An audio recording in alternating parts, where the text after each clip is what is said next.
Microscopic lumbar artificial disc replacement తో నడుము నొప్పి నివారణ. Microscopic lumbar artificial disc replacement అనేది వెన్నెముకలో ఉన్న డిస్క్ ను ఆర్టిఫిషియల్ డిస్క్ తో మార్చే శస్త్రచికిత్స. ముఖ్యంగా హెర్నియేటెడ్ డిస్క్ లేదా డిస్క్ దెబ్బతినడం వల్ల నడుము నొప్పి, కాళ్లలో నరాల సమస్యలు ఉన్న వాళ్ళకి ఈ ట్రీట్మెంట్ అనేది చేస్తారు. ఈ ట్రీట్మెంట్ ప్రధాన లక్ష్యం ఏంటంటే డిస్క్ ను తీసివేసి అక్కడ ఒక కొత్త ఆర్టిఫిషియల్ డిస్క్ ని పెట్టడం. డిస్క్ తీసిన తరువాత వెన్నెముకకు సహాయం చేయడం, కదలిక పెంచడం, దాంతో నొప్పి తగ్గించడం. Microscopic lumbar artificial disc replacement తో ప్రయోజనాలు: కొత్త డిస్క్ వల్ల వెన్నెముక సహజంగా కదలగలుగుతుంది. మైక్రోస్కోపిక్ పద్ధతిలో చిన్న కట్స్ చేస్తారు కాబట్టి గాయాలు తక్కువ. ఈ శస్త్రచికిత్స తర్వాత త్వరగా కోలుకుంటారు. కొత్త డిస్క్ వల్ల నడుము నొప్పి, కాళ్ల నరాలపై ఒత్తిడి తగ్గిపోతుంది. ఇది సాధారణంగా 1 నుండి 2 గంటల వరకు జరుగుతుంది.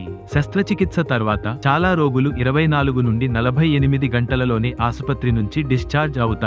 రికవరీ సమయం తక్కువగా ఉంటుంది. మీ ఆరోగ్యాన్ని నిర్లక్ష్యం చేయకండి. నడుము నొప్పి సమస్యలతో ఇబ్బంది పడుతుంటే వెంటనే ట్రీట్మెంట్ రేంజ్ హాస్పిటల్ ను సంప్రదించండి. ఆరోగ్యశ్రీ సదుపాయం కలదు. మరింత సమాచారం కోసం సంప్రదించండి 9888193334 KPHB, హైదరాబాద్.